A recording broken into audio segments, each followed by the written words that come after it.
Oiê, sabe quando você passa o dia inteiro adiando uma coisa que você precisa fazer? Tipo arrumar a cama, mandar um e-mail ou pagar uma conta? E aí quando você faz, você pensa: "Meu Deus, era só isso?". Pois é, bem-vinda ao clube da procrastinação. E eu digo bem-vinda ao clube porque eu também sou essa pessoa e eu procrastino pra fazer tudo. E não é só pra coisas que são chatas não, tá? Eu procrastino até pras coisas que eu gosto de fazer. Todas as coisas que me exigem foco, presença e concentração, eu fico adiando até não dar mais. O que acontece é que meu cérebro fica me dando um monte de desculpa e que eu acredito que eu posso ficar adiando. Aí eu vou só tomar café e aí depois que eu tomar café eu faço. E quando passa o horário do café, eu fico: "Ai, mas o horário ele tá quebrado, eu vou esperar mais 3 minutinhos", e aí quando tiver um horário redondo, eu começo a fazer. Ou então: "Ai, eu vou só assistir mais 3 vídeos aqui no TikTok e depois que eu acabar esses vídeos, com certeza eu vou fazer".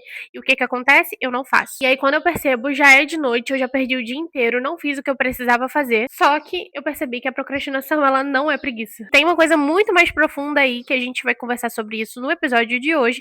Então, se você tá assistindo esse episódio e fugindo de alguma tarefa, seja muito bem-vinda. Esse episódio é pra você. Antes de tudo, a gente precisa entender o que que tá acontecendo na nossa cabeça quando a gente procrastina. E a procrastinação é basicamente um conflito entre duas partes do nosso cérebro. Uma dessas partes quer fazer o que é importante e a outra parte quer prazer imediato. E adivinha qual que ganha? Óbvio que é do prazer imediato. Nós já conversamos sobre isso no episódio Construindo Hábitos que Funcionam e a gente já sabe que o cérebro detesta tudo o que é desconfortável. Então, quando ele percebe que é uma tarefa que vai dar trabalho, que vai exigir muito esforço ou causar algum tipo de tensão, ele sabota. E aí ele convence a gente que dá pra fazer depois, que dá pra adiar. E esse depois vira amanhã, vira depois de amanhã. E aí quando você vai perceber, passou uma semana inteira e você não fez o que você precisava fazer. Apesar disso, o curioso é pensar que a procrastinação é, na verdade, uma forma de proteção. Quando a procrastinação acontece, o cérebro tá tentando te poupar de uma coisa que ele acha que vai ser ruim. Só que às vezes ele exagera. Por exemplo, às vezes pode ser que você queira fazer uma coisa, só que algum amigo seu já te falou que já fez essa coisa e essa coisa é horrível, que não dá pra você fazer, que é impossível. E aí você faz mesmo assim, e quando você faz, você pensa: "Ué,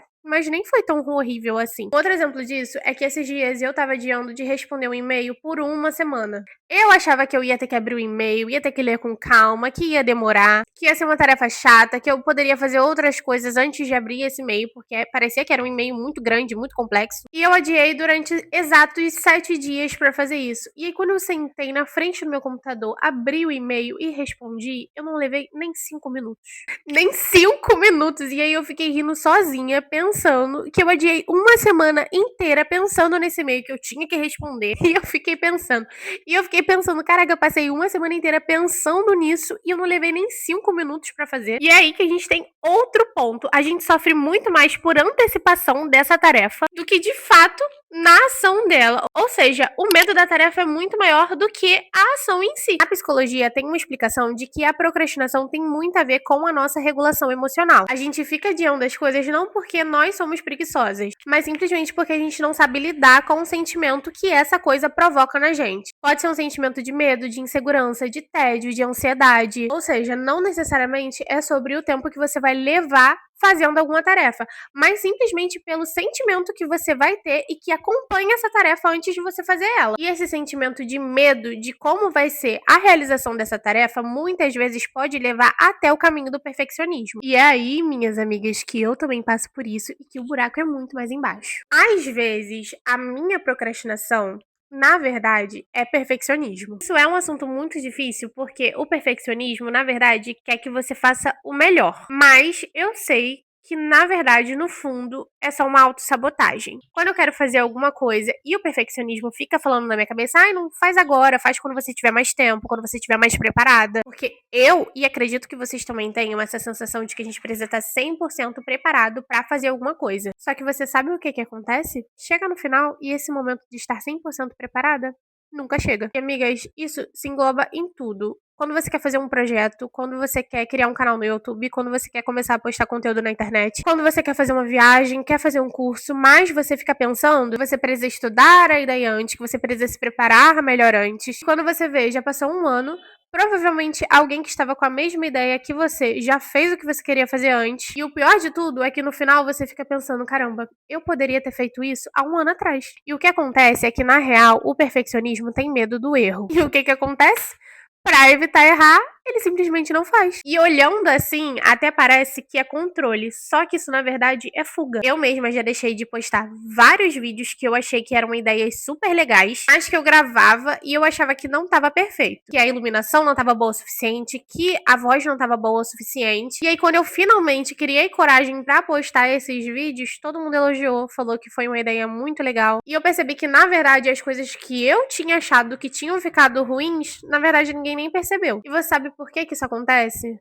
Porque ninguém repara nos detalhes que a gente repara. Isso é uma coisa que muito tem se falado hoje em dia. O que pra você é um defeito, pros outros pode parecer até um toque de autenticidade. E uma das coisas que eu percebi no meu processo é que o progresso, ele vem do feito e não do perfeito. E que às vezes um passo imperfeito é o passo que vai abrir caminho pra tudo que vai vir depois. E amigas, pra conseguir dar esse primeiro passo, eu vou contar pra vocês uma metáfora que eu ouvi algumas semanas atrás em um podcast que eu não me lembro o nome, mas que me ajudou muito e eu sempre penso nela quando eu preciso resolver alguma coisa difícil que eu quero ficar adiando. Que talvez também possa te ajudar, que é a metáfora do sapo. Existe um livro chamado Eat That Frog, que é um livro sobre procrastinação, e ele fala sobre uma metáfora muito simples. Se você tiver que comer um sapo vivo, é melhor que você faça isso pela manhã. Porque se você fizer isso no seu primeiro horário, tudo que acontecer depois é lucro. A ideia dessa metáfora é justamente parecer que o sapo seja a tarefa mais difícil. E se você come o seu sapo logo de manhã, o restante do dia todo vai ficar muito mais leve, porque a sua tarefa mais difícil já passou. Na minha rotina, o sapo que eu preciso engolir logo pela manhã é ir malhar na academia. Se eu deixar pra fazer de tarde, de noite, quando eu voltar do trabalho ou da faculdade, eu não vou fazer. E pra mim, essa metáfora do sapo foi a coisa mais real do mundo, porque normalmente a gente realmente fica fugindo das situações que são mais difíceis. Mas normalmente, apesar da gente ficar fugindo dessas tarefas, a gente fica pensando nelas o tempo inteiro. Às vezes é um tipo de tarefa que fica ocupando um espaço mental na sua cabeça, mesmo que você não esteja fazendo ela. Então, quando você faz logo, você simplesmente se livra desse peso e isso muda tudo no restante do seu dia. E pra você conseguir fazer isso, existe uma palavrinha que é mágica pra mim, que se chama organização. Porque é quando você consegue organizar o seu dia, colocar as tarefas em seus devidos lugares, o sapo, que era enorme, parece muito menor. Quando eu falo sobre organização, eu não tô falando sobre seguir uma rotina certinha que seja todos os dias as mesmas coisas.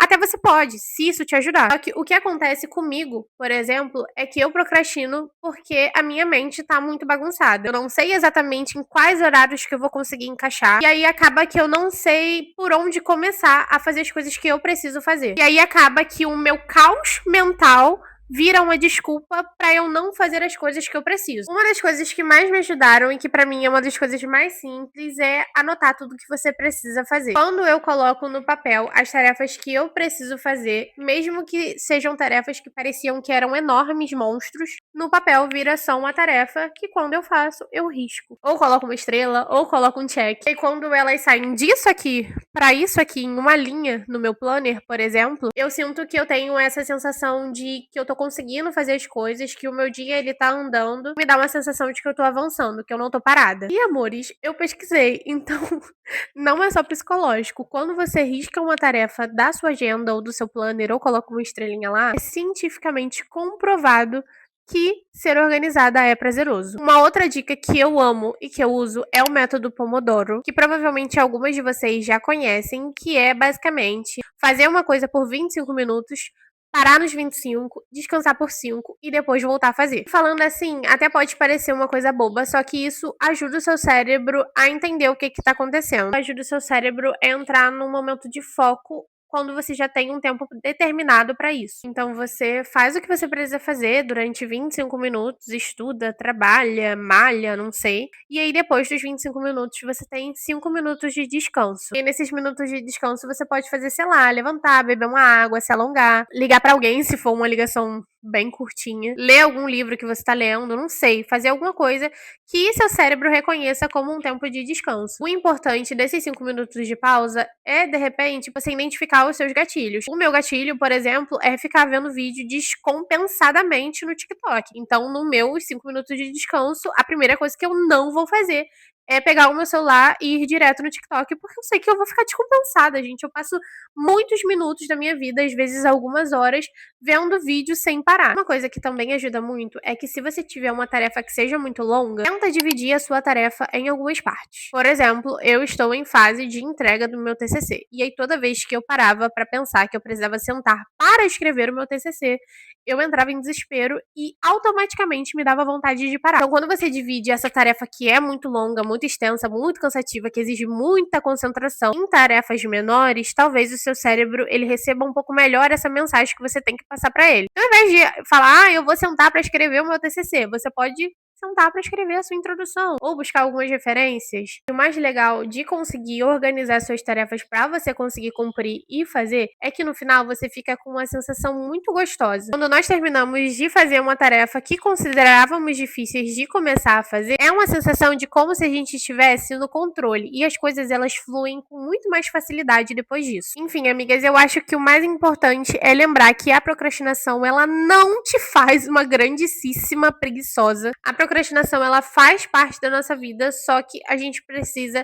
ter algumas formas de quebrar ela em algumas partes para que a gente consiga fazer as coisas e não fique paralisada sem fazer tudo o que a gente precisa fazer. Se você está esperando um sinal dos céus para fazer alguma coisa que você quer fazer há muito tempo, eu estou te dizendo que este é o seu sinal para você começar a fazer, porque a vida não espera um momento perfeito para que você consiga fazer as suas coisas. E eu posso te dizer com propriedade que o momento perfeito não existe. Antes de entrar na academia, eu achava que eu só ia poder malhar, só ia conseguir ter motivação para malhar se eu tivesse 1 milhão de roupas de treinos novas, se eu tivesse uma rotina completamente equilibrada, que eu não ficasse cansada. Antes de começar a gravar conteúdo pra internet, 1 milhão de vezes eu fiquei me perguntando se realmente era o que eu queria fazer, se eu não podia esperar um pouquinho mais, ter técnicas melhores de edição. Hoje em dia, a academia se tornou uma parte primordial da minha vida. Eu não sei viver em um mundo onde o meu corpo não esteja em movimento. E eu digo isso com propriedade, porque agora eu faço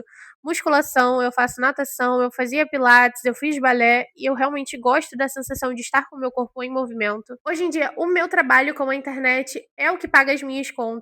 Então, se eu tivesse parado quando eu achei que eu não tinha técnicas de edição o suficiente para conseguir postar os meus conteúdos, que eu achava que eu não tinha carisma o suficiente para criar uma comunidade engajada, se eu tivesse parado ali, eu tenho certeza que hoje em dia minha vida estaria muito diferente do que ela tá hoje. Então, na próxima vez que você se pegar adiando alguma coisa, pode lembrar, tá? Da minha voz, Raíssa Xavier, te perguntando o que que você tá evitando de verdade. É o medo? É a ansiedade? É a aceitação? Medo de errar, insegurança? O que realmente eu estou querendo evitar? Enfim, amigas, qual é o seu sapo de hoje que você precisa engolir agora pela manhã para que o restante do seu dia esteja mais tranquilo e leve? O meu, por exemplo, hoje, no dia que eu estou gravando esse podcast, foi preencher e enviar um monte de notas fiscais que estavam pendentes e que eu odeio fazer, mas que não me levou nem 15 minutos. E bom, amigas, eu vou ficando por aqui. Muito obrigada por me ouvir até aqui. Espero que esse episódio tenha conseguido te abraçar de alguma forma. Se você quiser, compartilha esse episódio com alguma amiga que está o tempo inteiro dizendo que depois faz alguma coisa e acaba que nunca faz no final.